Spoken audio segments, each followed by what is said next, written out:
you get out on a good note. You still have that network. We kind of talked about some of those guys who started businesses and they're successful now because they got out and they had that fucking club. They had that community. They had that tribe, right? Because their tribe was with them on the way out. Well, I was the lone wolf, dude. You know what happens to fucking those wolves, right? When they get kicked out of the fucking band? Dude, they're fucked, dude. Their fucking percentage of living is like 10%, dude. You're fucking dead. Yep. So that.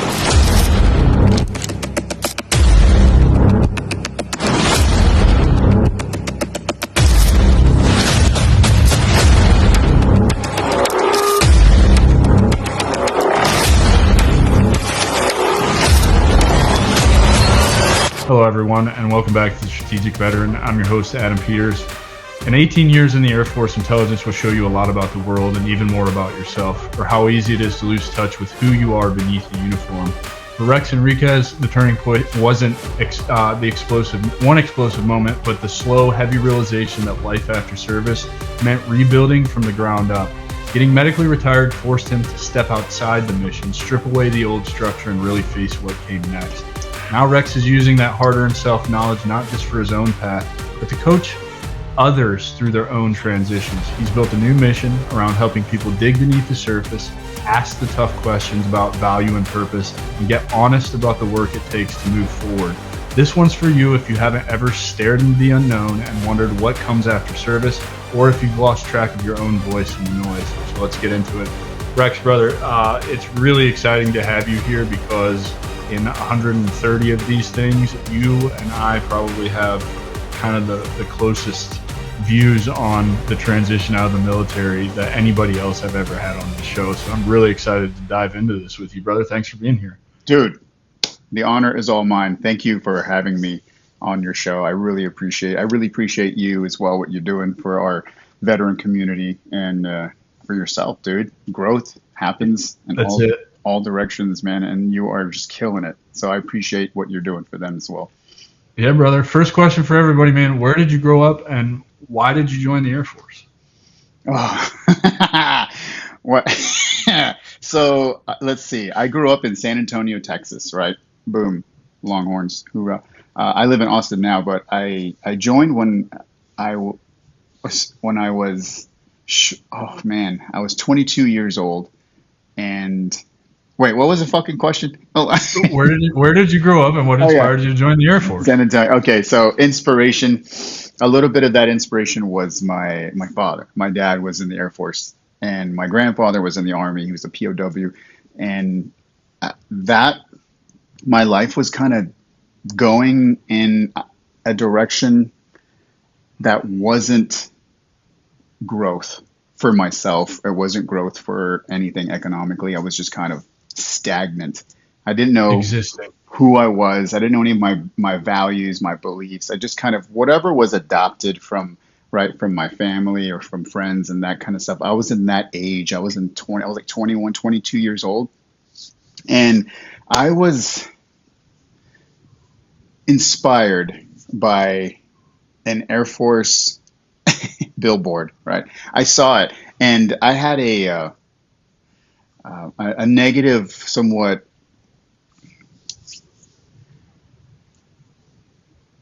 we'll just say there is some negative past towards my family and the military, and that's as far as I'll take that. But I had that in the back of my mind, so there was never any question that I was going to get into the military because of some things that have happened in the past with my family. So that wasn't an option, man. But I felt that there was some pull, some draw and into the military. I wasn't doing so great, like for my own life. And I saw a billboard, and at that moment I was like, I felt this need, right? This kind of need to change. Like inside of me, there was like this, like, you know how we stay open to opportunities. We have to keep your life open. You always have to keep your doors open to, an opportunity that could lead to a different opportunity or lead to something else. So I was kind of living in that moment. And at that moment, I called up my dad. I was like, hey, what would you think? What do you think about this, this opportunity? I maybe want to get in the Air Force. And he was like, well, like, go for it, son. Like, kill it, go for it. And so I did. I got in, and I served, and man, it was such a wild ride. That's a long Right. answer, man. Long answer, but No, no, it's good. It's good. It's good because the billboard, right? Like, so did you ever look at another branch at all, or was it just the influence of your father? yeah, I'm sure the experience of your grandfather, whether he talked about it or not, being a POW in the army, probably kind of influenced your decision a little bit. Like, probably don't want to go to the army. Like, my grandfather did that. He ended up this way. My dad did the Air Force thing. yeah, Look, I'm a huge advocate now. My sister just got out of the Air Force last year as a major. She kind of followed in my footsteps. She's 5 years younger than I am. But her whole career, she was always like, I don't know how you do what you do in the Army as an infantryman. In Hawaii, she got attached to, the infantry guys and would have to go out in the field, and she was just completely miserable. And so, like, I got to see the parallels in our career and how the Air Force is just way better. It's just way better. I don't have much to compare it to because I was only in one branch, but we we didn't have look, it depends on how you see it, right? If you It's big boy rules for you guys versus they treat us like children in the Army. I remember being medevac through Ramstein, and I remember one of the Air Force guys that was hurt was like, I haven't done a formation in 13 years. Why am I doing 3 formations a day here at Ramstein? And I was like, are you fucking kidding me, dude? This is like literally my whole life. Like, we do this 4 or 5 times a day in the rear. Like, yeah, I mean, comparatively, when you look at it like that, the Air Force was easier. If I got to compare them to the other branches, easier in that the physical aspect, the somewhat like they treat you like that in the Army. They didn't, or in the Marines, they didn't treat us like that in the Air Force. I mean, early in my career, you're kind of getting a little bit of that pushback because you haven't been fully brainwashed yet. It's just more about like trying to get standardized and stay in line. It's that whole social experiment, right? What is that guy next to me doing? Okay, I got to do that because I got to fit in. That's what we do in the military. Is you got to be standard. You got to fit in with everyone else. They don't like people to stand out or think freely. It's not what the military is for. But right. yeah, it was. It was. I mean, looking back, I would say it was compared to like civilian stuff. It was. It was easier in that aspect that no one's telling you what to do now. It's all on you versus in the Yeah. military. That's like, tell me what to do, boss, and that's it. That's your day. You're just following orders. And if you want that easy life, then go for it. Dude, so 18 years in intelligence. Why intelligence? Was that what you wanted? You wanted intelligence? Was it the thought that when you got out, you could use that as a career, or is that just kind of what came your way and you're like, let me try this? So that's another great story of mine. So I started out as a medic. So my first like 9 years in the Air Force, I was a medic, and I was deployed in Iraq as a medic, and I had seen like the nastiness of all types of life as a medic, and I was like, dude, this can't be my career. At some point, there's probably a realization that like this shit's gonna fuck me up, right? Like, I Right. mean, There and was already some real probably, fuckery that was yeah, going on right up here after like being deployed and seeing our brothers and sisters blown the fuck up, and then you're like doing a lot of questioning, like, why are we here? Wait, what yeah, are we yeah. doing here? What the fuck? What's happening? Why are you? Is no one seeing this? And yeah, of course, nobody really sees that part of the war. Well, particularly, I don't know. I mean, I was in from '03 to 15, so I was in Iraq the first 3 times. So OIF 3, OIF 6, 7. I don't even know what they call them anymore, but I, I always had that. It wasn't the atrocities I was committing, the killing I was doing, but it was seeing our brothers and sisters picking up their body parts, putting them in a dump pouch to take back. Like, that fucked with me so hard. I didn't realize it till years later, right? But I get why you were like, this can't be my career, because I couldn't imagine being a medic. And I was just an infantry guy, doing triage, right? I wasn't like a medic, like doing what you're doing.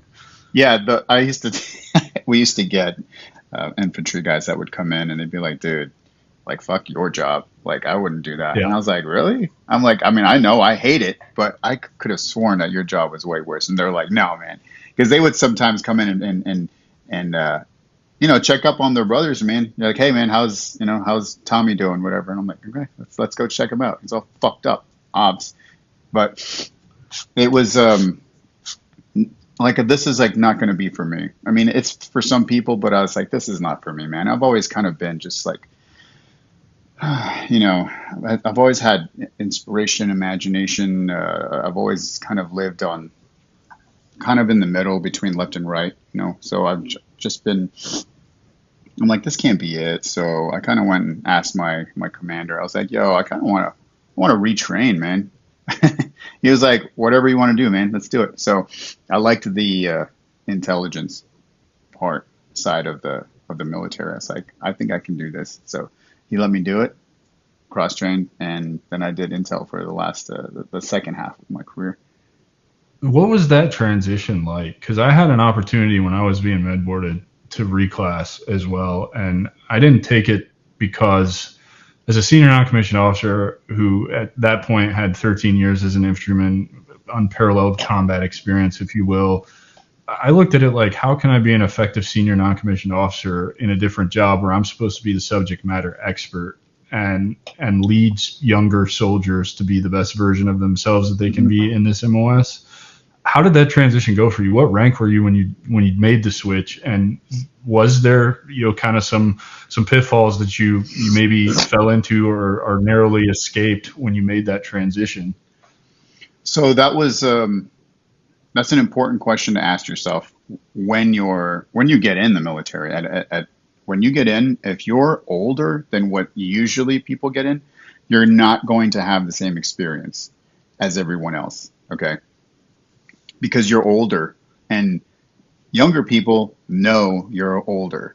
So we usually, as humans, we want to associate ourselves with people that are along the same age because we have things in common. We connect on that same, age level. So, I mean, we'll have friends of all ages, but we know when we see our people that are our age, like you and I right now, right? Yeah. So that's it. Like yeah. we know that we're around the same age. So that's how it was when I got in. It was difficult because I was too young to hang out with the new kids, and I was too old to hang out with the young kids, and I was too young to hang out with the NCOs. The old kids. yeah. So I was like, yeah. I'm like right here. I'm a fucking floater, dude.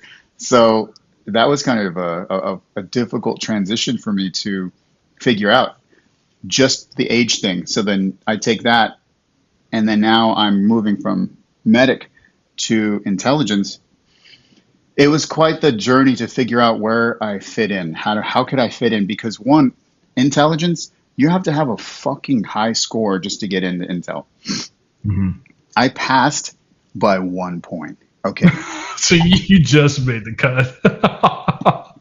So I was the dumbest smartass, right? I was like king of the fucking, of the geniuses over here. And I'm like, but because I retrained, I was higher ranking than all those smart kids. Okay. So the transition and what I had to find out, I was like, okay, I'm not going to be smarter than you fuckers, right? These are like fly on the wall type kids, and they're just kind of like all brainiacs, and they're, which is great, right? We need that for intel. We need people to think,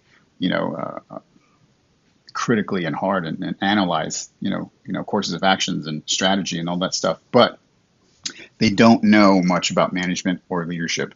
And I thought to myself, I have a lot of experience now. So far, I've been in almost, 10 years. So I'm going to use that. So because I was also in those positions, in that position of being an NCO, they put me over those other airmen. So I wasn't trying to like be smarter than them. But that's when I really was able to stretch my leadership muscles to be able to inspire and motivate my airmen to be able to, be their best and to make it up the ranks so they could, lead themselves. And that's where I fit in most. Leaning into those other skills that you had developed to probably even make you better as an intel guy, right? Yeah. Like, so you built rapport with them by bringing the leadership stuff to the table that they may not have had, and then you were able to learn from them because they were the smarter people, right? Like Right, that, right. it's like that cohesion. That's awesome, man. So at 18 years, 2 years away from retirement, it's med board time. You're getting medically retired at this point. What happened, and how are you feeling when this is going down? Because you're so close. Yes, I was so close, and that's what she said, by the way. So I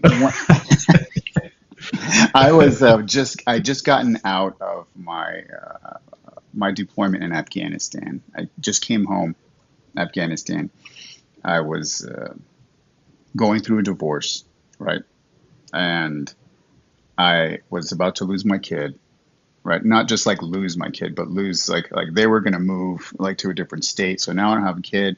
I don't have a family anymore, and I'm dealing with a lot of that post PTSD stress from the deployment. And then my commander's like, "Oh, by the way, we're sending you back to Iraq in like 30 to 90 days." And I'm like, "Look, man, I'm not a fucking genius here, but that doesn't sound like a smart idea. You obviously don't know your people. You don't know what's going on with your people. I'm seeing like a psychiatrist right now. I'm seeing a medical thing for this and that, and I'm going through a divorce. I'm at my limit. I've never been at that limit in my life before, or have been since, because I know how to manage my life now in that aspect. But that is, I believe, I'm going to say something pretty, maybe controversial, maybe not. I don't know, but this is just how I feel. Uh, I don't condone suicide, and I don't like believe in it. But at that one point in my life, I could empathize for people that do that. I can see why someone would do that. That was the point in my life with revelation where I said, you know what? I can no longer look at people, because I used to have like, obviously I'm a Christian, right? I grew up Catholic, and it was like a big no, no suicide, and let you go to hell and all that bullshit. And I'm like, now everything has changed for me. But at that time, I was like, that was a big no. There's no way that I would ever do that. But at that moment in my life, I thought, I get it, brother. Like, I get it Yeah. now. And it was a real serious moment for me. So that transition I was going through a lot of negative change in my life. And some things had also transpired. I don't know if I want to release that information. We'll just say there That's was fair. there was some administrative issues as well with me and my behavior. So you got lashed out. People lash out when they were going through some fucking issues in their head, and you don't want to take care of your people. You're just like, fuck you. You're sending you back. I'm like, are you sure you want to do that? You sure you want to do Yeah, that? right. So then they kind of Yeah. threw me through that process, right? They were like, okay. We're going to move you to a different location where you're going to work at a different job. You're going to, lose your clearance. You're going to lose a lot of shit, a lot of privileges. And then we're going to put you basically working over here until we can figure all this shit out. So I worked at a different location for like a fucking year. And my commander, she was like trying to fucking get me kicked out of the military and trying to get me demoted. And the med board was like, no, dog, you got a guy here who's fucking hurt, dude. He is hurt. Right. He is going through fucking pain. He's going through injuries, visible and invisible. And you're just trying to just throw that shit out? Like, are you fucking stupid? So they were like, look, she don't want you. We're going to fucking medically retire you. How about that? And I was like, let's rock and roll, dude. Let's fucking do it. I'm done here anyway. I did my time. Y'all don't want me. So let's go.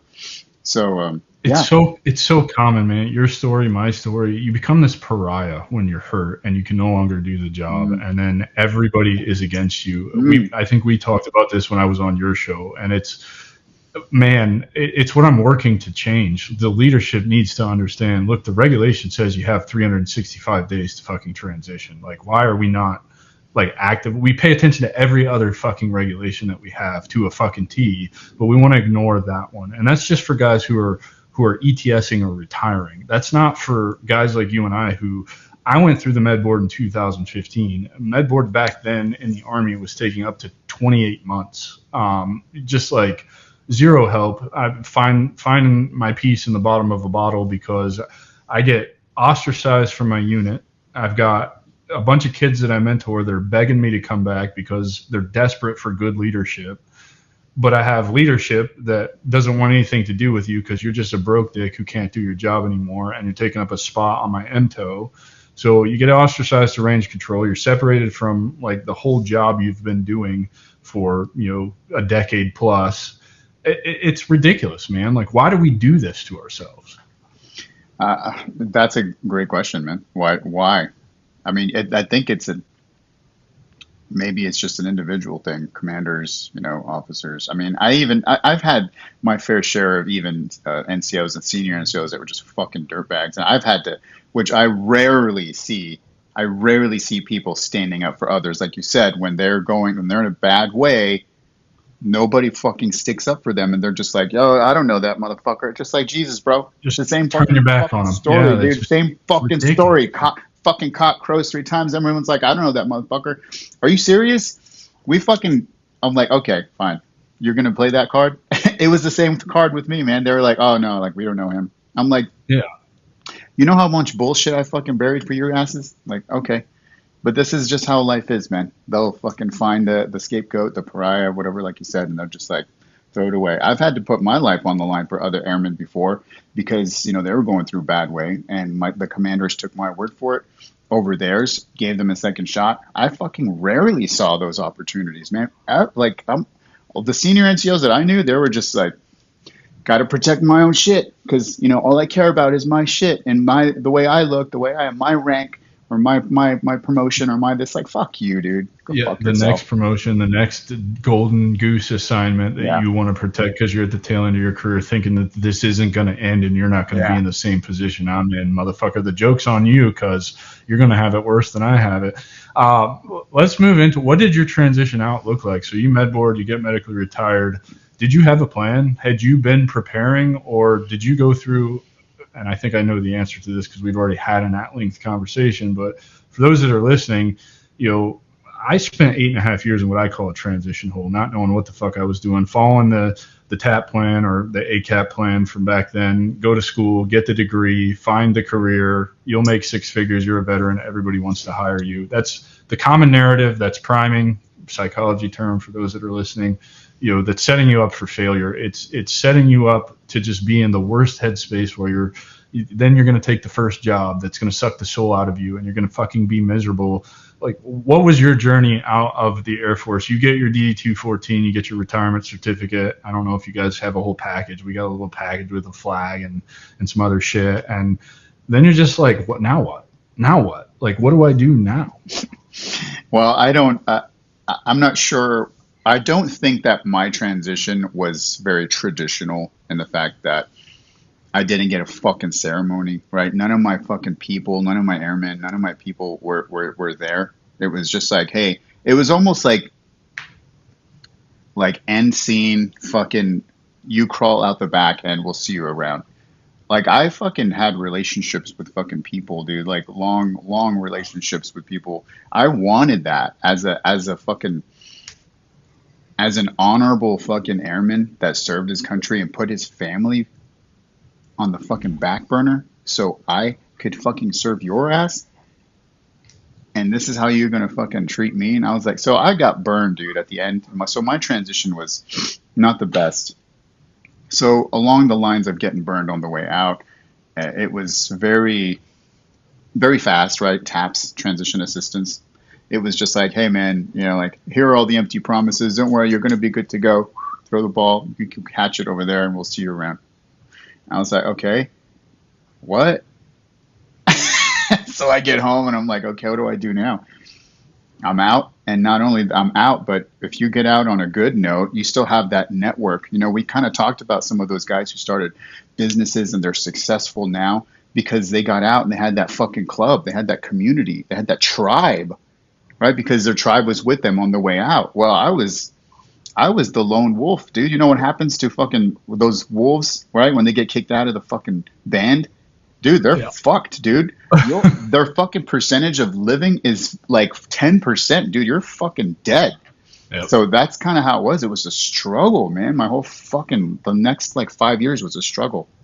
Not to mention, I really didn't know much about myself. Like now we know, you know me, I'm on this journey of self-discovery. Now my life is fucking great, dude. I love it Yeah. because I Well, love we're it. gonna get into that for Okay, sure. cool. Yeah. But Yeah, back we'll get then, into that. But I didn't know any of because that. you were ostracized, right? Like you said, you were separated from your tribe. You were everybody turned their back on you. I was the same way. I had no ceremony. I didn't. In fact, my award was mailed to me 3 years after I got out. Somebody from the company was like, "Hey, we found this." Like, Oh I my was told I wasn't even getting a fucking award because I was a med fucker. board, and it's like, don't even mail that shit to me. I don't. I'm not a fruit salad guy. I don't really care about my accomplishments or Fruit whatever. salad.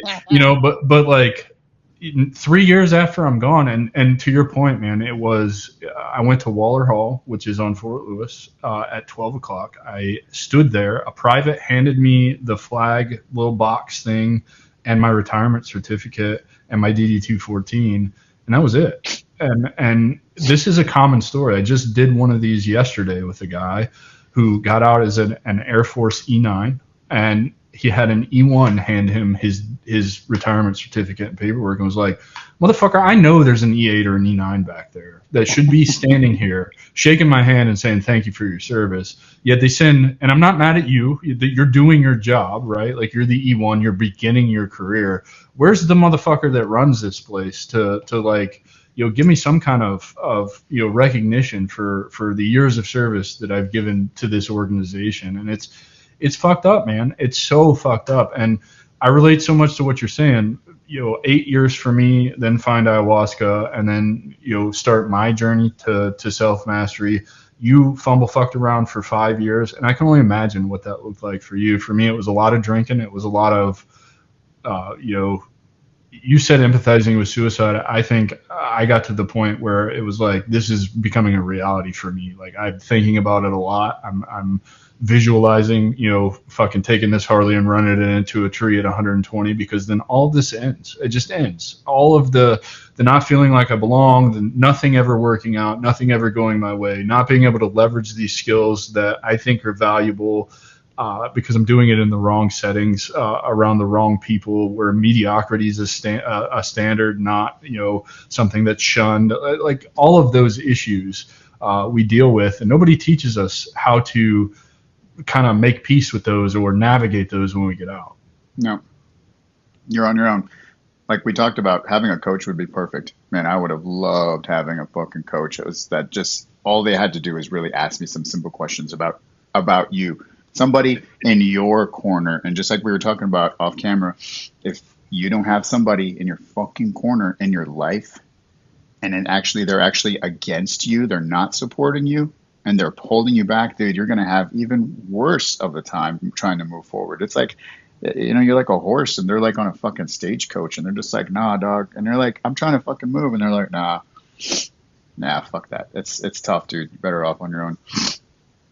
So you fuck around for 5 years.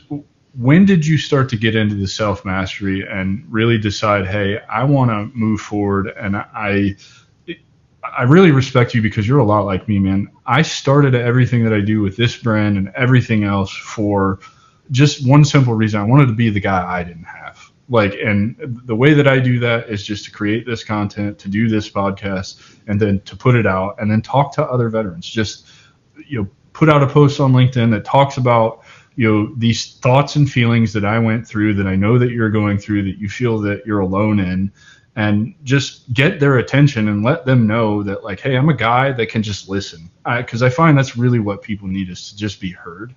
They don't really want advice. They're kind of sick of advice because they're getting advice from 25 different directions that don't align with what their internal narrative is telling them. So what did that look like for you? How did you come across self-mastery and really start to dive in and make yourself the version that we're having this conversation with now? Death. It starts at the end, man. That started at the end for me. I died, dude. I had a heart attack. I had a massive heart attack. And when I realized that at the end, my life either had to change or it was going to stay the same. It was going to eventually and go down that same path and have another, deathly experience and probably not recover from it. So that was a huge life changing moment and decision that I had to make. So this, when I had that heart attack, I thought to myself, it's time to make a change, Rex. It's time to make a fucking big change. You're not respected at work. And I mean that in a way where the place that I was, they were not paying me my worth. I was putting and giving them like the type of effort that we give in the military, like you and I, that we just give everything, all the ideas, all new programs, all of our time, all the time, and you're still paying me like fucking minimum wage, like for real. Yeah. That's Yeah. called disrespect in my book. So I wasn't being Uh-huh. respected at work. I wasn't being respected at home, right? My relationship back then was disrespect. It was um, negative, just negative self-talk, demasculated, and my fitness was not there. Yeah, I was working out, but that's not my fitness. And if you want, we can go into that too later. And so my fitness was shit. I was drinking, I was smoking all the time, 2 packs a day. And so literally, bro, like that's all the aspects of my life and they're all shit. And my life was like, my body was like, bro, we're fucking done here. If you want to continue, I'll give you another shot, but you're going to end up right back here again. And I'm probably not going to be here to save you, or these people aren't going to be here to save you. So I made a change, man. I left that I whole, do that. I so love your story because for you it was a massive heart attack death, right? For me it was an ayahuasca, 3 ayahuasca ceremonies, but really the first one is really what the catalyst was for all of that. And in a way, it's kind of the same experience. I got an inside window into the direction I was headed. Reminding you, we have all these things in common because my fitness was shit. I went to Peru, 321 pounds. For the record, I weigh 211 pounds right now, right? Like I made some massive changes, and it started with fitness and changing inputs into my body, quit smoking, quit drinking, all of that stuff. Started using cannabis a different way than to escape. And right, so we actually share a lot of the same journey. It just looks a little bit different, but we ended up in the same place. And so I think my next question has to be, you made some changes, and I get this question all the time. I don't know if you do, but it's the how. How did you make changes? What in your mind kind of let you know to make the change? And for me, that's really hard to answer because I came back from Peru and shit just started happening. I can't explain why. I would wake up and strap my shoes on and grab the dogs and start walking longer distances at a ridiculous pace. It just happened. Wasn't conscious of it. I didn't make a plan. I didn't say I'll start tomorrow. I came back and I got to work, and I don't know what compelled me to do that. It just happened. Is that how it worked for you coming out of the heart attack and recovering, or did you sit down and actually make a plan and have like a conscious plan, like I've got to make these changes? For me, really, it was just I knew I needed to make some changes, and then shit just started happening. so for me, it was somewhat in stages, and the stages came in the form of questions. So I knew that I needed to make a change physically with my fitness. I wasn't eating right. I'm eating out all the time, greasy foods, fucking, just nasty shit, smoking, drinking. I said, let's take care of one thing first, Rex. The doctors were saying, you got to stop. You got to stop smoking. So I got to ask myself a question. Anybody can just like stop doing something, right?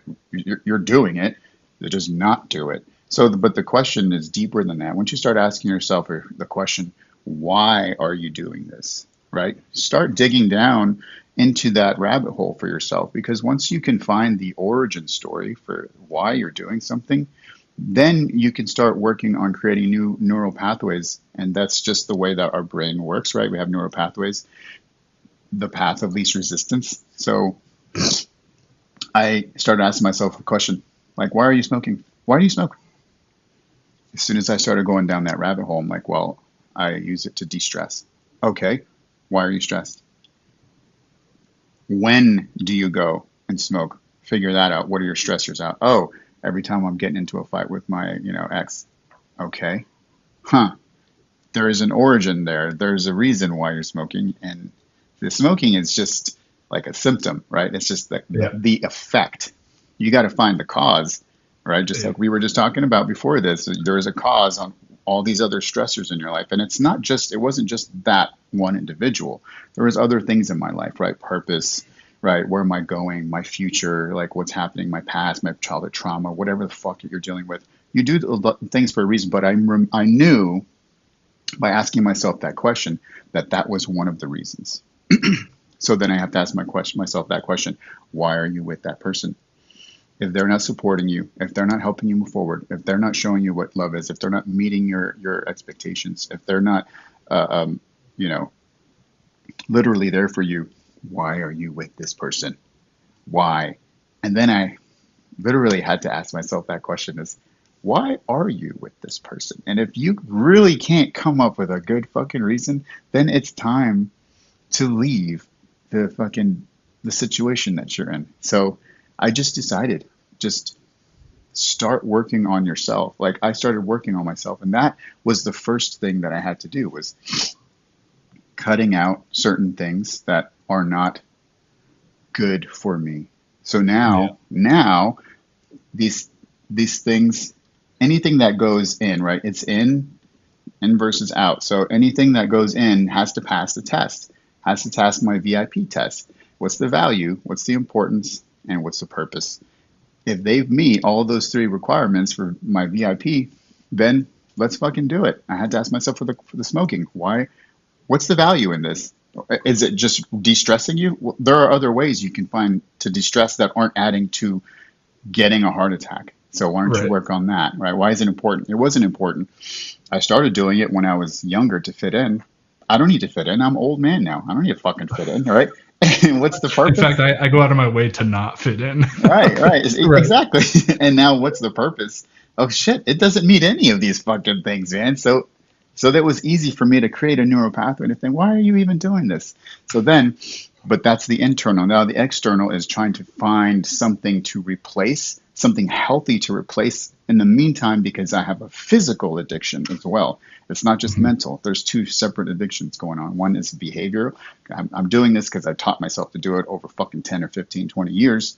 And the second is now my body needs it, craves it. So every time I had a craving, I replaced the craving with something else, like running, walking, eating a snack or something, because cravings can be minimized if you're just smart about, replacing something with something positive, not replacing it with vaping. I see your fucking vaping. I look, man, no, get off my ass. I won't because I care about you.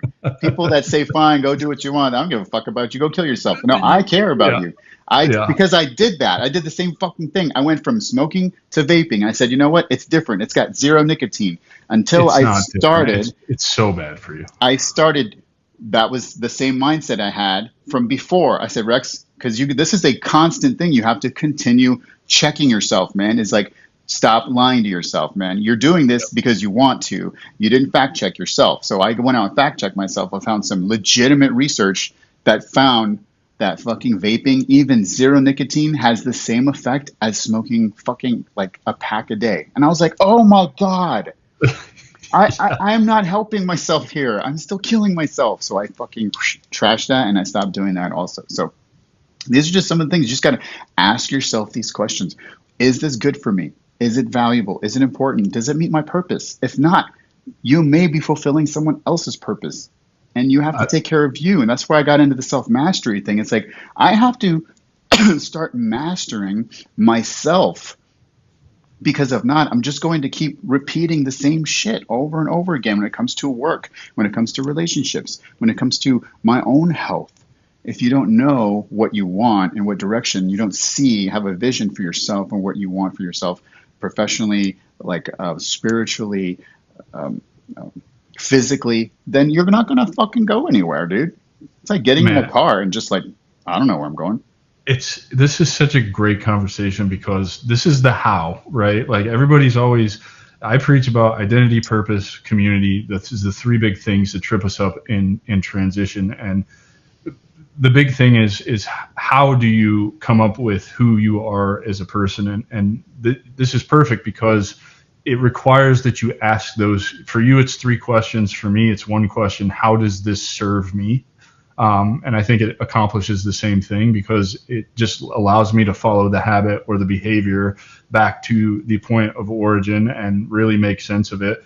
So along those same lines, man, I know you're dogging me for the vaping thing. Like, I know I need to quit that. I know that it's not good for me. However, I've made so many changes in my life that it's one thing at a time for me. And this is one of the last remaining things that I have to let go of. And so I'm comfortable with where I'm at with it right now because I've made so many other changes that were even more, I think, detrimental to me. And so it's my own process, right? Like, I'll get rid of it very soon, actually. Like, I've got a whole plan for that. And this is kind of the last remaining thing that's really hard for me to get away from. That's another reason that they're so bad for you, is because it's way too much fucking nicotine. You don't need that much. And so then you become even more addicted, and then you spend more money. And well, we all know how that works. But you can't change everything all at once, man. It's a gradual process, right? I think you would agree to that. You can't go and change the way you eat, the way you exercise, the what you're in, the bad habits, the smoking, all of that. Like, quit all of those things individually or whatever works for you. And so I love this conversation, man, because just ask yourself these questions and really follow it back. Why am I doing this? Like, what am I getting out of this? And Most people will not fucking, either they don't want to know, because I've yeah, met people in my life who are like, dude, I just don't want to know, right? They don't want to know. They don't want to fucking see was the Wizard of Oz in the back working the fucking machine. They don't want to see that shit. They don't want to know how no, the fucking sausage is made. Of course not, because you're lying to yourself. You don't. You want to move forward. You want to do this, but you don't want to see the truth. And because the truth sometimes sucks, dude. I had the same thing with the food, with the nutrition, the smoking, and all that shit. I stopped smoking. I stopped drinking. That was first. Then was the food part. But I started making, and I know you're. I don't care. I started making excuses, just like you're making excuses for myself. I was like, oh, I'm already quitting the drinking and the smoking, so the next thing will come later when I'm ready. And I saw myself making excuses. I'm like, Rex, fucking do it. Like, do you care? Because then the second part of that was like, I was looking in the mirror and I was like, dude, you're a fat fuck. Like, okay, I gained a lot of weight too because I stopped smoking. Because people say, oh, it's an appetite suppressant. Okay, no, I just don't have any self control. That's another thing I have to master. I have to master myself. I have to be able to gain some fucking control of my life, man. Get some control of your decisions, man. Stop fucking feeding your fucking face with food. Just stop it. So that was the big one for me, was the food. it's And tough, dude. completely changing everything Because about food how is I good, eat. dude. Oh man, and it's a battle for sure. Yeah, food was next to this nicotine thing. Nicotine's such a hard thing for me. I've quit multiple times for long periods of time and still end up back at it. I know I need to explore more of why that is. There's a big part of me that genuinely is just like, and it is an excuse, you're right, but it's like, everything in moderation to include moderation. Like, everybody has a vice that whether they want to admit it or not, most people have a vice that, is a habit that they hold on to. This is mine, for whatever reason. I don't know. I can't figure it out. Well, I can Part look. of it is I just don't want it bad enough Excuse me. either. Like, I know that I have the ability to quit something and it's just done because I've done it several times. I also just don't want it bad enough right now, and that's on me. So. So listen, I can say so much about this. I can definitely talk your ear over it, but I won't promise you, but I can make a pretty damn good assumption that if I didn't have my heart attack, I'd still be smoking. Yeah. You know what I I mean, mean? I think So that's fair. Yeah. for you, for everyone that's in your same situation, like, I want to quit, but I can't. I get it. I wouldn't. I still would be. It wasn't because I was scared because I fucking died. Most people don't. They're gonna continue doing shit until they fucking die. right? Because you always got to ask yourself that question. There's even coins and shit. Oh, but did you die? Yeah, motherfucker, I did die. And I don't want to experience that shit again. It's scary. There's even some PTSD that comes from dying itself. When we talk about heart attacks, my mind goes back there to that same point that same point in time. Every time something comes up about a heart attack, I remember that moment, and it was just impending doom. Like my body, my mind knew that this was it, and I was just like, dude, I don't want to go back there. It sucks, dude. So that's why I made that choice. But I hope that I would love to try and reach guys and girls, whoever like you, to where like you don't have to wait till that moment, man. Please, Yeah. like fucking. I saw this young girl the other day on the street, like waiting for the bus, and she was smoking. She was young, and I'm like, please, girl, just stop now. It's so much easier to stop now when you're that age than when you're older. Like, unless you have a revelation like me and you're dying and shit, like, it's got to be so fucking near impossible to stop. I think about that all the time because the 4 months I was at basic training, I quit smoking. And the worst mistake I ever made was that first cigarette after graduation. If I'd have never picked that fucking cigarette up, I wouldn't have the habit today. It's a tough one. I think about it all the time, man. It's like, because it gets harder and harder and harder every time to quit it. And it's a whole lot to unpack, but so now you're a self-mastery coach. This is what you've chosen to do with your life, is to help folks like you and I, where we were before, get to where we are now. What does that do for you? Why did you choose to do that?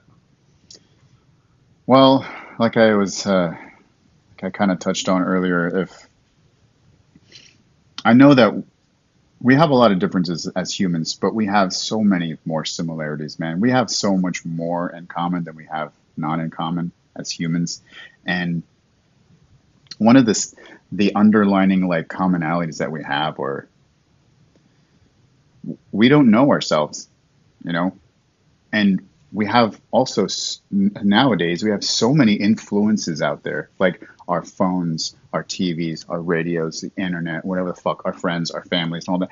All those influences, if you don't have if you don't have yourself mastered down to where you know exactly who you are, you know exactly what you believe in, you know what your fucking like your hard stops are, right? You know where you are spiritually, where you are physically, like what you're going to allow in and out. If you know all this stuff, and this is concrete, like the fucking Ten Commandments that are just ingrained in you, nothing is going to change you.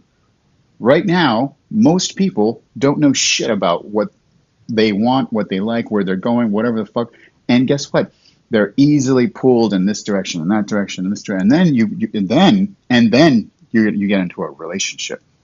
Fuck that, dude. You're no longer you at all. You've just got pulled into, you don't, dude.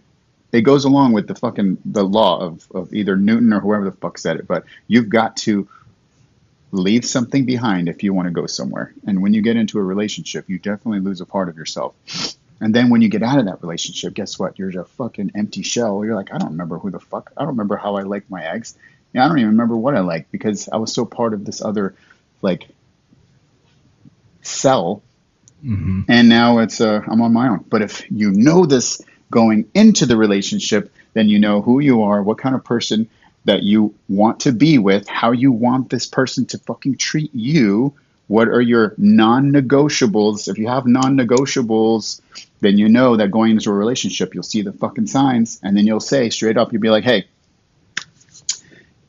I'm not going to fucking deal with that early on. And if you know that about yourself, and if you can confidently, because confidence comes from something that you know, and you have solid evidence, you have solid like a belief system, and you're like, I'm not going to deal with that kind of behavior. You can either change or we can call it quits right now.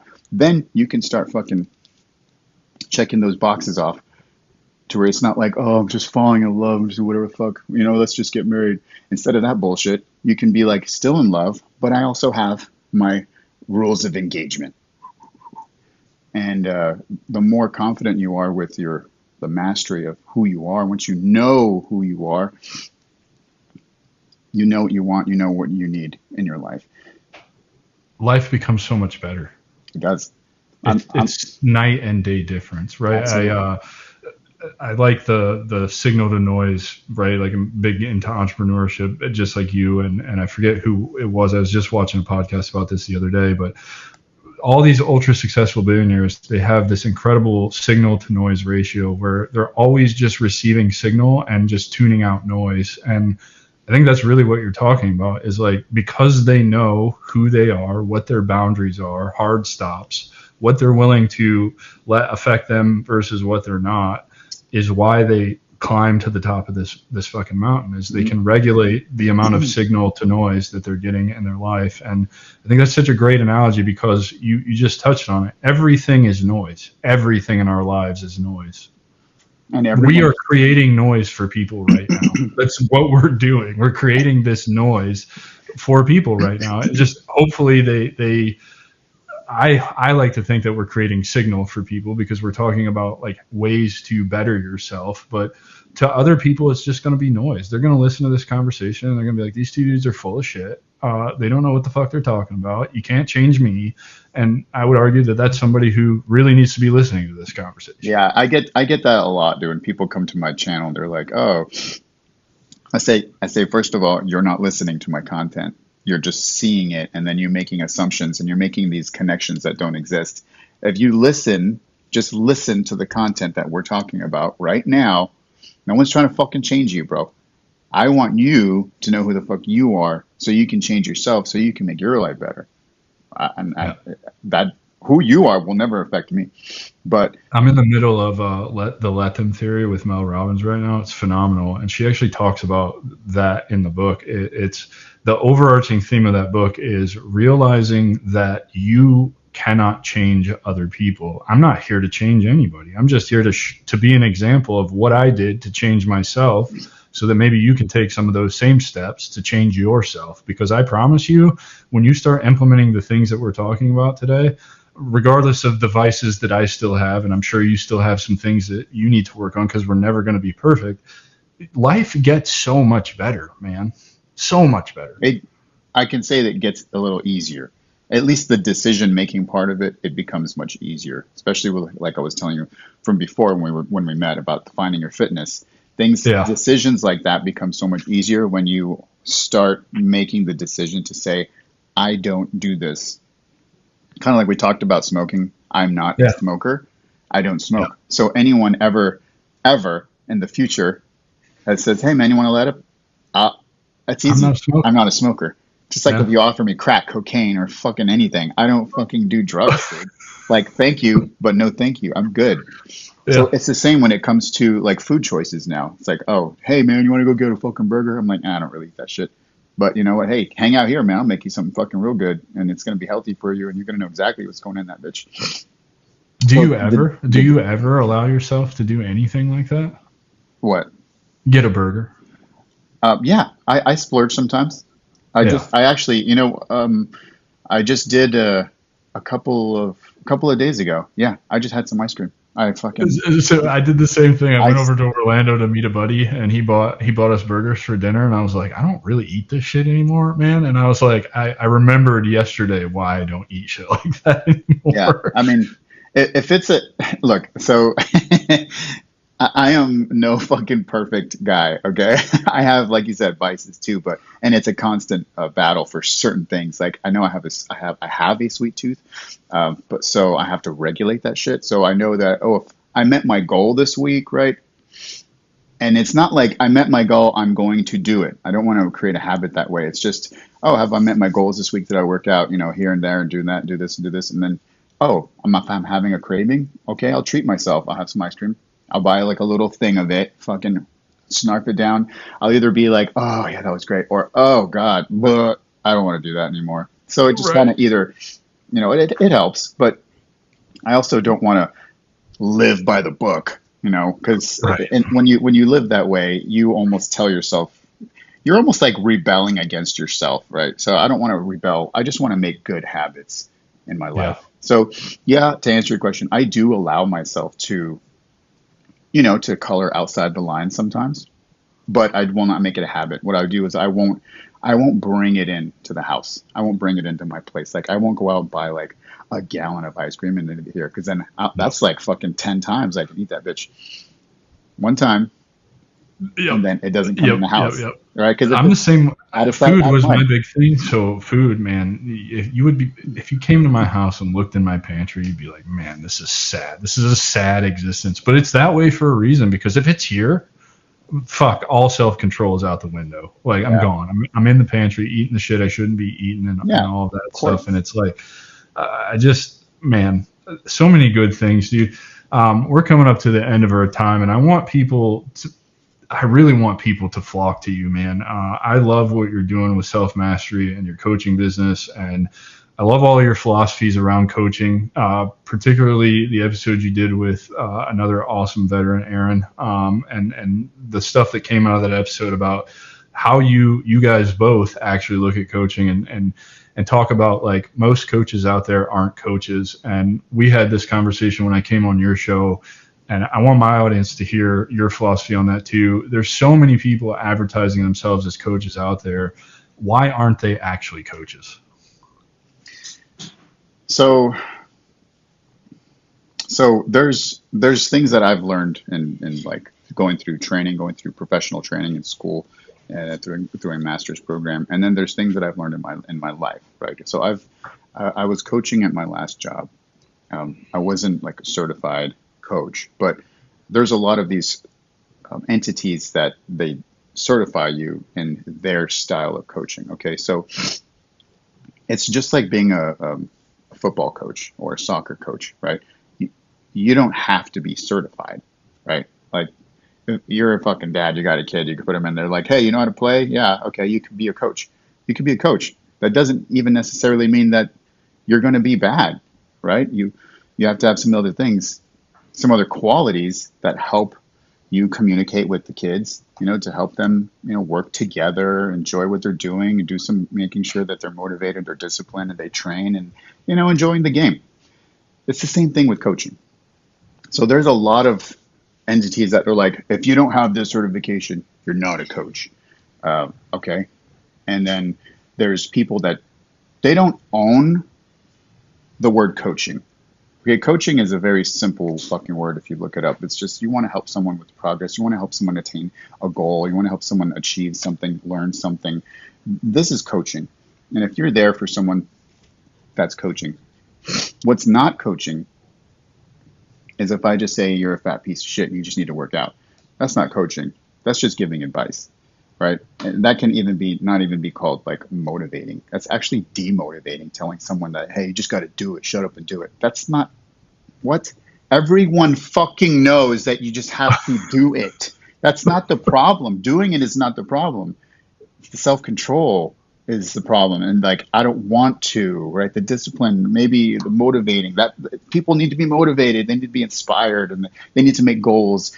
So that's what a coach does. If a coach is there to help you attain those goals through, making out little micro goals, celebrating micro wins, and helping you along the way, being real, being fucking transparent with you, not like, oh, dude, yeah, you're doing fine.